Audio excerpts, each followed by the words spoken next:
Hi students, today we shall discuss a new point in operating system, that is file concept.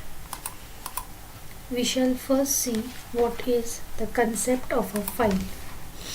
A file is a named collection of related information that is recorded on secondary storage. So file is nothing but a collection of related information that is saved on the hard disk.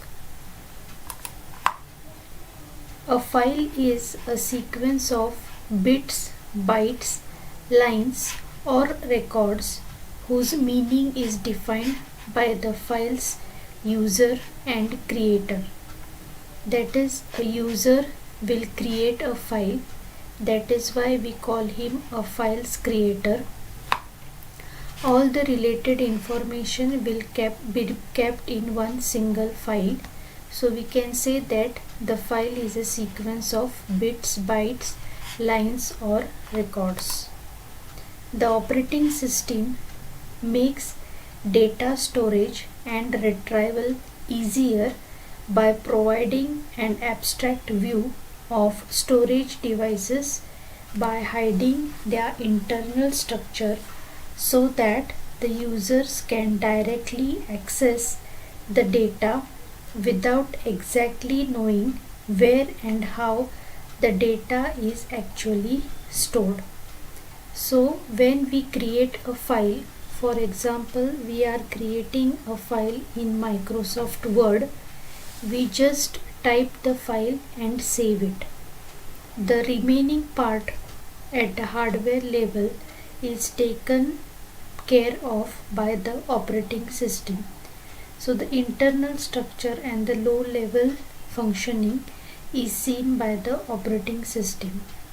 The operating system defines a logical storage unit known as a file, and all the data is stored in the form of a file. It can store different types of data like text, graphics, database, executable code, sound and videos, and on the basis of the data, a file can be categorized as data file, graphic file, database file, executable file, sound file, video file, etc. So now we have understood what is a file concept. Next we will move on to file types. We can store different types of files in a computer.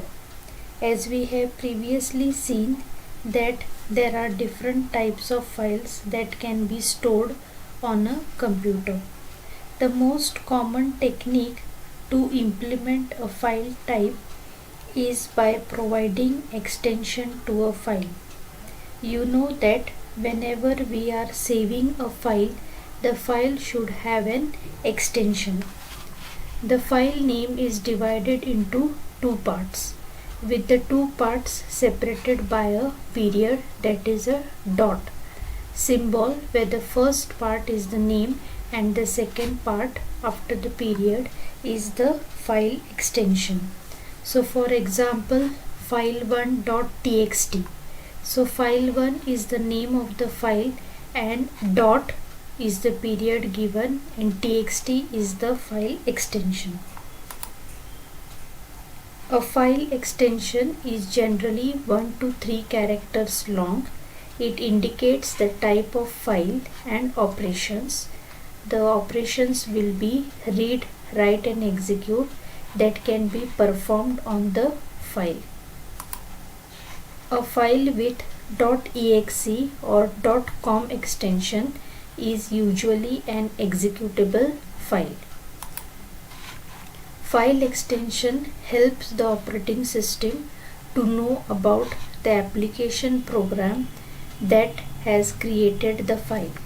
So for example, the file with .txt extension will be opened with the text editor. So with the file extension, the operating system understands what type of a file it is. So here in this example, .txt tells the operating system that this is a notepad file. So this file having extension .txt will be opened in Notepad, not in Microsoft Word. Similarly, if we save a file having extension .exe, that .exe will not get opened in any application because it is an executable file. So with this we have understood the different types of files. Next we shall see file operations. File operations are the functions that can be performed on a file. That is, what different operations can be performed on a particular file. The operating system handles the file operation through the use of system calls. Previous lectures we have seen what are system calls. So the operating system uses the system calls to perform operations on the files. The various operations that can be performed on a file are create, write, read, seek, delete, open, append, rename and close a file. Now we shall see each of this file operation in detail. So the first operation which we are going to see is create a file. To bring a file into existence, create system call is used. So whenever the user creates a new file, wants a new file to be created, they will just create it in any application.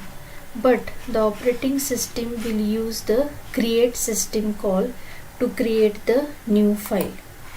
When this system call is used, the operating system searches for free space in the file system and allocates it to the file. So when we create a file in any application, we just give the name extension and save it. But the operating system has much to do. The operating system has to find a free space in the hard disk and in the file system. If the space is available, then it will be allocated to that particular file. In addition, the operating system makes a directory entry to record the name, location and other pieces of information about the file. Suppose you are creating a file inside a directory or inside a folder, then an entry has to be made giving all the related information about your file in that particular directory. So when you are creating a file, there are these two things done by the operating system. So this is all about the first operation of file, that is create a file. Next we shall see is open a file. To open a file, the open system call is used, which accepts the file name and the access mode as parameters and returns a pointer to the entry in the open file table. So if you want to open a file, the user just double clicks on the file name, but the operating system first has to see what type of file it is depending upon the file extension. When it understands the file extension, it will open that file in that particular application.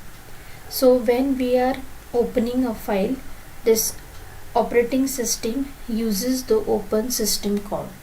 This open system call requires two parameters. First is the file name, that is which file is to be opened, and second parameter is the access mode, that is whether you are opening the file for reading purpose or you are opening the file for writing purpose or you are opening the file for appending purpose. So if you are opening the file for the reading purpose, the pointer has to be set for from where you are going to read the file. So this is all about the operation of opening a file. Next operation which we are going to see is write to a file.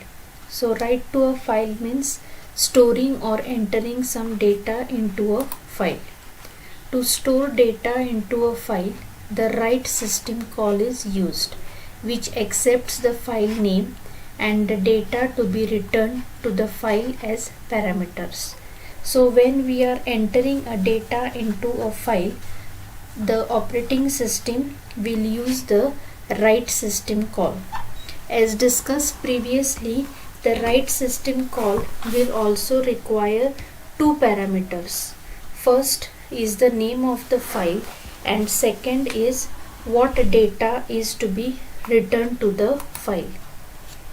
So the operating system searches the directory entry to locate the file and writes the data to the specified position in the file and also updates the write pointer to the location where the next write operation is to take place. So when we want to write data to a file, first we have to open it. So the operating system searches for that file. Where the file is available, it will check the directory entry. Through the directory entry, it will get the location of the file. Then it will open the file and write your data into that particular file. So this is all about the system call, the file operation of writing to a file. Next we shall see file operation, that is read a file. To retrieve data from a file, the read system call is used, which accepts the file name, amount of data to be read and read pointer to point to the position from where the data is to be read as parameters. So when we want to read data from a file, the operating system is going to use the read system call. For this read system call, we have to pass again two parameters. One is the file name, that is which file is to be opened for reading purpose, and second is what data you want to read from that particular file. The operating system searches the specified file using the directory entry, performs the read operation and updates the pointer to the new location. So when we want to read a file, first we have to open that file. For opening that file, the operating system searches for that particular file in the directory. In the directory entry, it will get its location, open that file and then perform the read operation.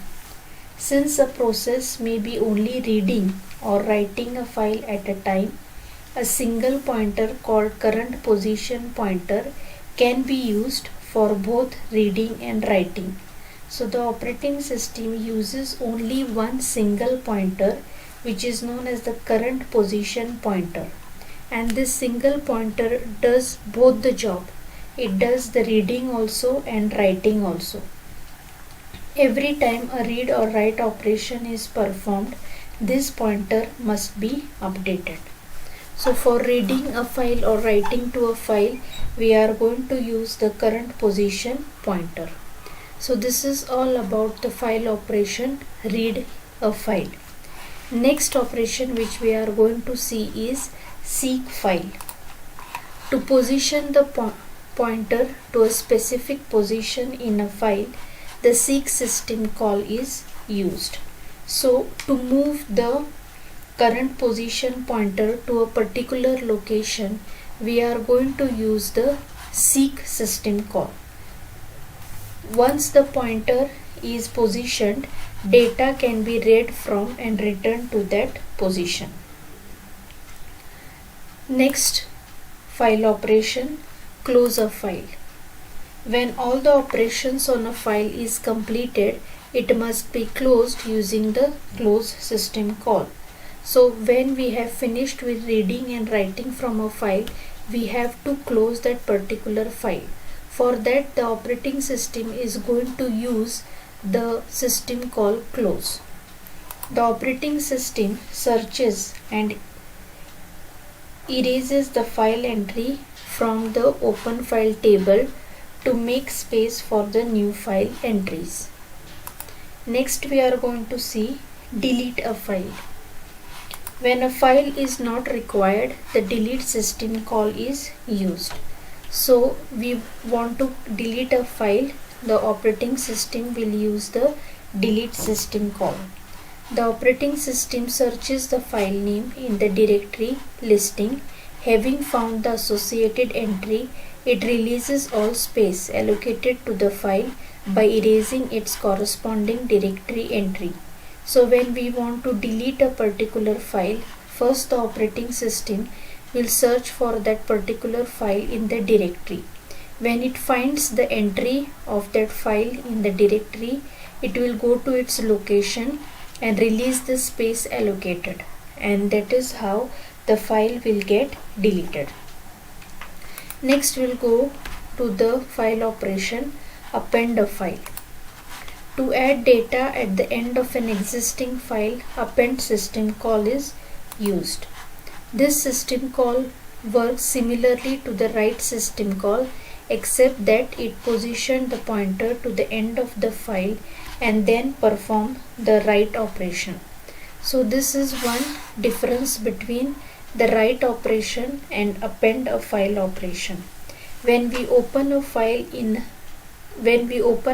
for writing into that file, the current position pointer will move to the first location and start writing from the first location.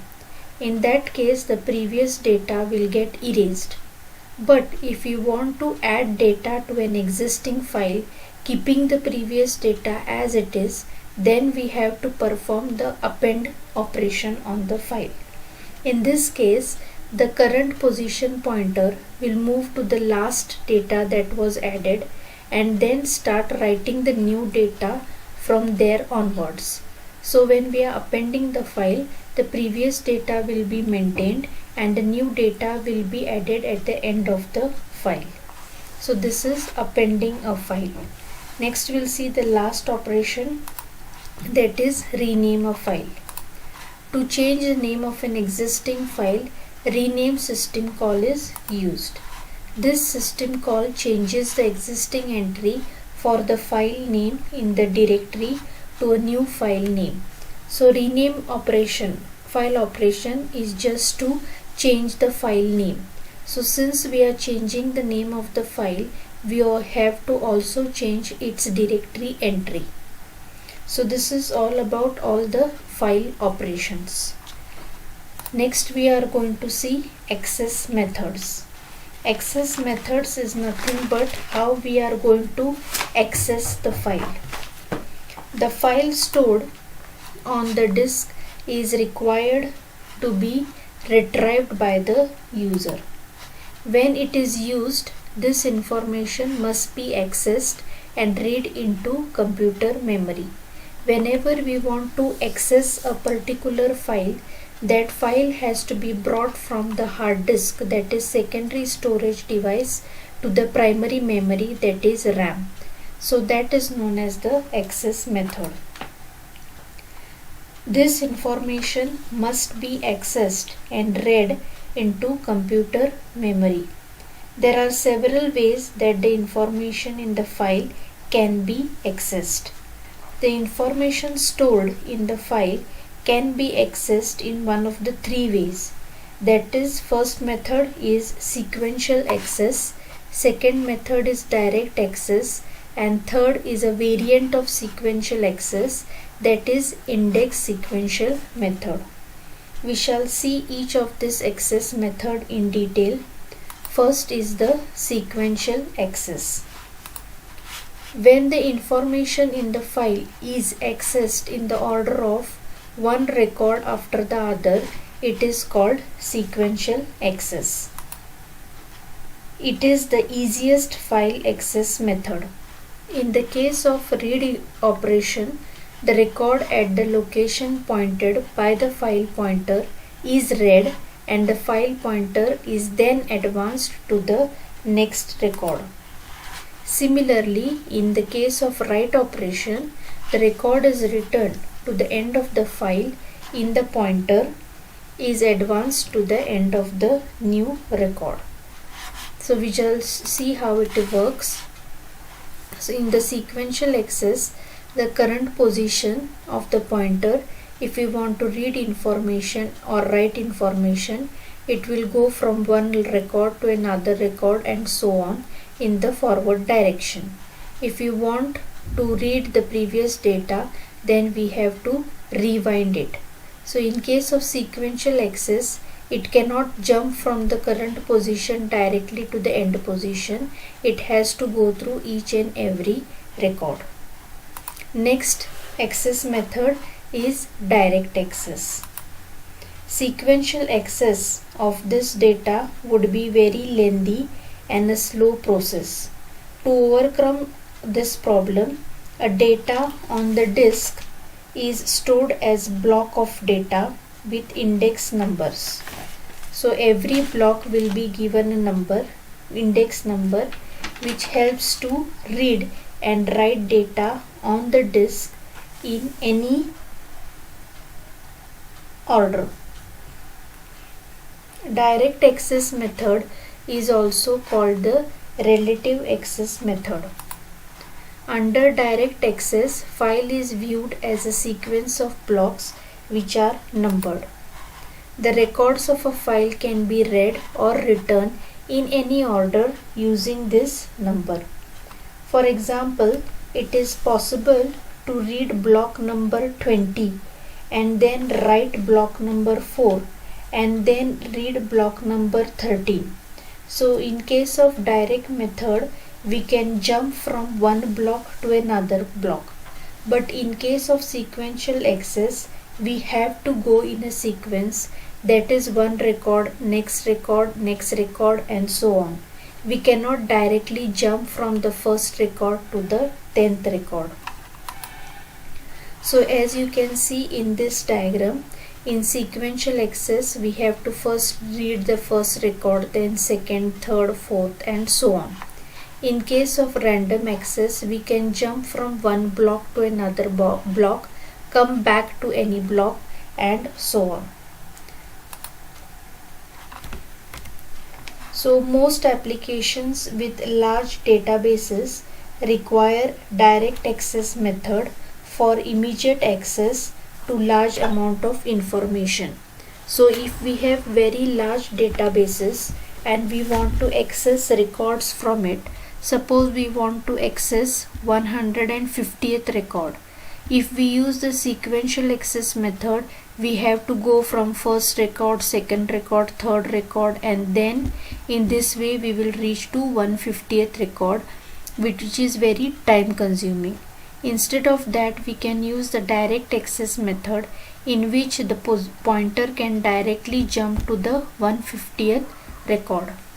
So direct access method can be used or random access method can be used in large databases. We shall see the third access method, that is index sequential method. This method constructs an index for the file. To find a record in the file, we first search the index and then by the help of a pointer, we access the file directly. In the index access method, we can search fast in the large database and also easy. But in this, the method needs some additional space to store the value of the index in the memory. So you can see in the diagram, we have created an index over here. It is same like the index we have in our textbook, in which there is a serial number, the name of the chapter and the page number where the chapter begins. So same way, the operating system maintains an index where which block begins at which memory address. So here you can see R2 begins at AAA-OED. From there it will go over here and then access the data. But the drawback of this access method is we have to separately keep a memory space for this indexing. But the advantage is when we have large databases, we can directly jump to that particular blocks and read the data. So with this we finish with access methods and the file concept. Thank you.